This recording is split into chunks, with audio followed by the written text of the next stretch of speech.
In C#, we basically use the built-in methods all the time. Pretty much from day one. Console.WriteLine is WriteLine as a method that we have been using. ReadLine as a method. They are part of the C# language. And basically we use that using system statement is pulling in the namespace that contains those classes. And they're part of the console class. Another kind of useful set of methods are for random numbers, especially if you want to do any kind of testing, numeric testing, or if you want to play a game. Random numbers come in kind of handy. So in order to use random numbers, you have to create a random object. So random is your class. And then you have to give your object a name and set that equal to new random. So you've created now an object. That object can be used to retrieve random numbers. So there is a next method that you can use, and it will retrieve integer for you. So to use it, you have to take your random object dot next, and you can actually give it a minimum and a maximum value. Okay, if you do not give it a minimum and a maximum, then this is the range of numbers that you're going to be retrieving. Okay, and here, if I just use rand.next and 10, I would get the numbers 0 to 10. Here, if I just use 100, it's 0 to 100. What you'll see a lot of people do is if they want it to start at 1, they will just add 1 to the end. Okay, but here you can see 0 through 50, 0 through 50. Those are the numbers that we are retrieving. And you guys will get to kind of play around with random numbers in the lab assignment. I do have you using it. Now you can create your own methods, and we're going to be doing that as well. We're going to be doing static methods. Those are methods that don't require an object to use them. So we'll have an access specifier that's going to be static. We'll have the data that the method is going to return. And if it's not going to return anything, then we'll have void there. Otherwise, it'll be int, double, or whatever it's returning.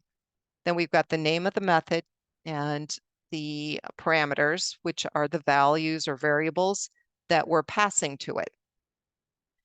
Okay, so that's kind of how we set up the header, the first line of the method. Then we've got our curly braces and the different statements that we're going to execute. So this is a very simple little method. It's static, okay, which means that we do not need an object to call it. It's going to return an integer. We're calling it cube_me, and it's receiving an integer. So the number that is being passed while we're in this method, we are going to refer to it as number. And you can see that it's just simple. We're just multiplying the number 3 times and returning it. Here, it's not returning anything. The name of the method is full name. We are pulling in 2 strings.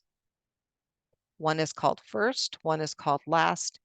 And then you can see that we are writing first and last to the console, and then we are returning.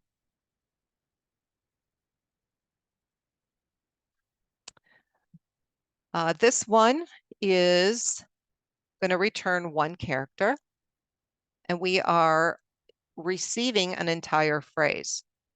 So if you index into the phrase with a 0, you're going to retrieve the first letter, and that is what we are returning. Now, looking at this example, what is the access specifier? So that would be static. What is the return data type? void. The method name, find max, and these are the parameters. Okay, so if you click on that, you can actually see the answer.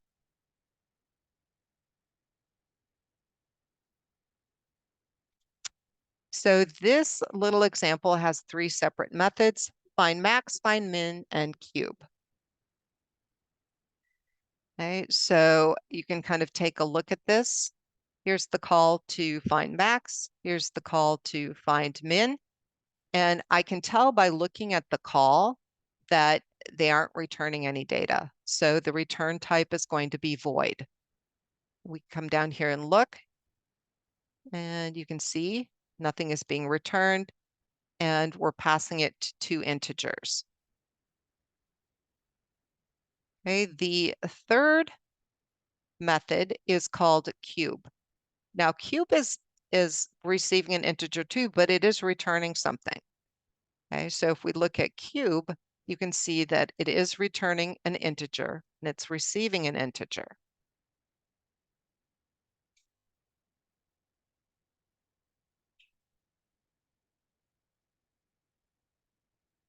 So here is another little example, and this is kind of a math example. You guys are going to be working on something similar in the lab assignment. And here we've got a menu that we're going to display and retrieve input from. So they're doing a 1 or a 2 or a 3. Okay, and we're using console.read. And then we've got our integer choice. And we're doing a read line to get rid of the leftover carriage return in the queue. And then we are converting that so that it displays as a 1, 2, or 3. Okay, and so here is where it ends up. It's going to be a 1, 2, or a 3. We have a random object that we created, and we've also got 2 integer variables. So while they don't pick a 3 from the menu, we are retrieving random values, and then we're checking to see if they entered a 1. And if they didn't enter a 1, we're assuming it's a 2. Okay, because if it was a 3, they'd be done. So we're either calling multiply or divide, and then here we're displaying that menu again. And then if you look through here, we compute the correct answer, we ask them for the product, we read in their answer. While it isn't correct, we basically tell them it's the wrong answer, we prompt them again for the right answer, and we read in their answer. And they're going to be stuck in there until they give us the right answer. Okay, and by the time they get out of this loop, they have the right answer. So we display that feedback and go back up to main. And division works pretty much the same way.